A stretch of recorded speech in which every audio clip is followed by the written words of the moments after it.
শেখ হাসিনার যে পুতুল খেলা দেশকে নিয়ে, আইনকে নিয়ে, বিচারকে নিয়ে, সেই পুতুল খেলার সঙ্গী ছিলেন তৎকালীন প্রধান বিচারপতিরা, বিচারকরা এবং নিম্ন আদালতেরও বিচারকরা। বন্ধুরা আমার, এটার অংশ হিসেবেই আজকে 21শে আগস্ট 2-3 বার চার্জশিট ছিল আমাদের ভারপ্রাপ্ত চেয়ারম্যানের নাম দিয়ে। শেখ হাসিনা ক্ষমতায় এসে কি করলেন? তার স্লোগান দেন, তার কর্মীর মতো তার দল থেকে নির্বাচন করতে চান, নৌকা মার্কার পোস্টার দিয়েছেন, সেই লোককে নিয়ে এসে তিনি তদন্ত অফিসার করে প্রক্রিয়াটা কি হলো?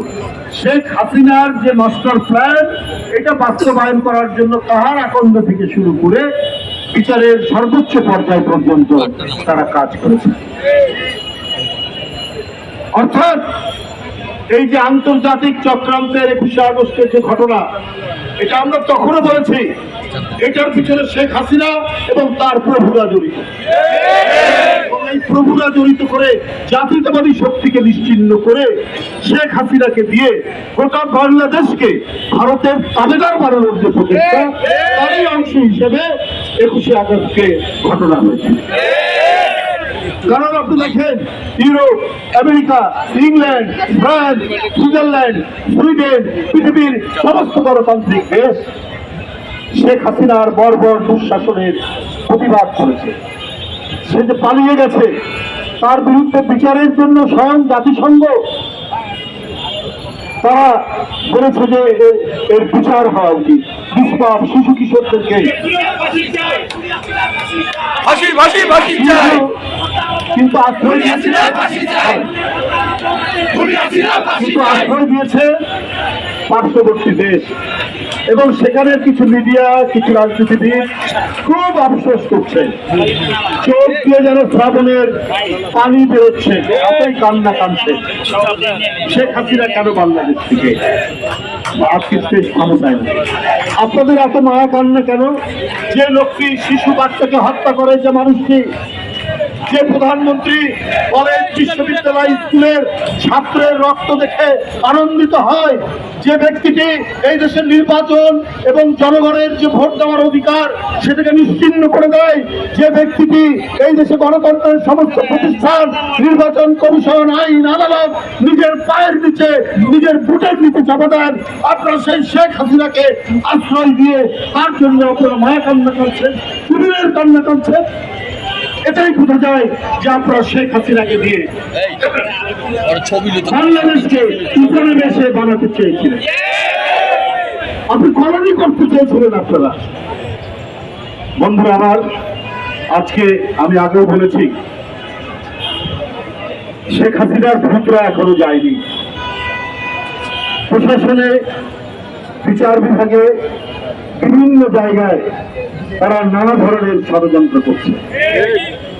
সরকারের উচিত হবে খুব দ্রুত প্রশাসনের মাঠ পর্যায়ে ফেলে সাজানো। আজকে তাদেরকে বঞ্চিত করা হয়েছিল 15-16 বছর, তাদেরকে বঞ্চিত করা হয়েছিল। তারা যদি মামা শ্বশুর বিএনপির নেতা হয় তাহলে তার আর কোনো প্রমোশন হবে না। তারা যদি দূর সম্পর্কের শ্যালক যদি বিএনপির নেতা হয় তাকে দেওয়া যাবে না। এইভাবেই আজকে প্রশাসনে, আজকে জুডিশিয়াল ক্যাডারে, আজকে সরকারি চাকুরিতে প্রত্যেকটি জায়গায় যোগ্য ছেলে আপনার ক্যাডার সার্ভিস এবং প্রতিযোগিতামূলক পরীক্ষায় উত্তীর্ণ হওয়ার পরে একই পদে তারা টিকেছে। আমি আপনাদের কাছে, অন্তর্বর্তী সরকারের কাছে আমি অনুরোধ করব, আপনারা যদি অতি দ্রুত মাঠ না সাজান, আপনারা যদি এই বিচার বিভাগ, জনপ্রশাসন, পুলিশে আপনারা যদি দ্রুত এইখানে যদি আপনারা পরিবর্তন ঘটিয়ে মাঠ না সাজান, তাহলে তারা সিভিল কু করার প্রচেষ্টা চালাবে, আপনাদেরকে পদে পদে বাধা দেবে, আপনাদেরকে কাজ করতে দেবে না। তারা নানাভাবে অরাজকতা এবং নাশকতা করবে, এবং নাশকতা করে তারা কাজ করবে। কই যারা ক্যাসিনো খুলেছিল, যারা প্রকাশ্যে গুলি করে 7 জনকে শীতলক্ষা নদীতে ভাসিয়ে দিয়েছিল, যারা প্রকাশ্যে আপনার বিশ্বজিৎ ধনিককে হত্যা করেছিল, যারা আপনাদের মতো মেধাবী ছাত্র বুয়েটের ছাত্রকে হত্যা করেছিল, তাদের হত্যাকারীরা আজকে কোথায়? যারা সাগর রুনির আজও তদন্ত করে আসামিদেরকে ধরতে পারেনি, তাদের লোকরা আজও বিভিন্ন জায়গায় প্রশাসনের ছত্রে ছত্রে তারা বসে আছে। কারণ এই সমস্ত ঘটনাগুলোর সাথে প্রত্যেকটির সাথে আওয়ামী লীগের নেতারা এবং সরকারের আইন শৃঙ্খলা বাহিনীর লোকেরা জড়িত। আর এদের প্রেতাত্মারা যদি এখনো বিসিএসপি থাকে, এদের প্রেতাত্মারা যদি এখনো বিভিন্ন পর্যায়ে ইউনো এবং ম্যাজিস্ট্রেটের কাজ করে, তো এরা তো আপনার প্রশাসন চালাতে অন্তর্বর্তী সরকারকে স্মুথ ভাবে মসৃণ ভাবে কাজ করতে তারা বাধা দেবে। তাই দ্রুত প্রশাসনিক সংস্কার করে, বিচার বিভাগের সংস্কার করে আপনারা কাজ শুরু করেন। না হলে এই ফ্যাসিস্ট আওয়ামী সরকার যারা ছিল, যাদের জনতার আন্দোলনে যারা বাংলাদেশ থেকে আজকে পালিয়ে গেছে, তাদের প্রচুর টাকা আছে, কোটি কোটি টাকা আছে, ওদের স্ত্রীদের নামেই হাজার হাজার কোটি টাকা, ওই টাকা তারা খরচ করবে আপনাদের বিরুদ্ধে।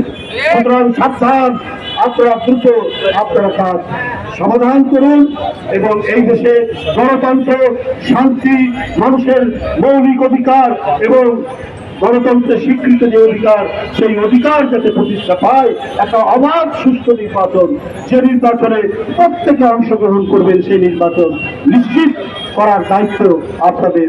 আপনারা সেই লক্ষ্যে এগিয়ে যাবেন।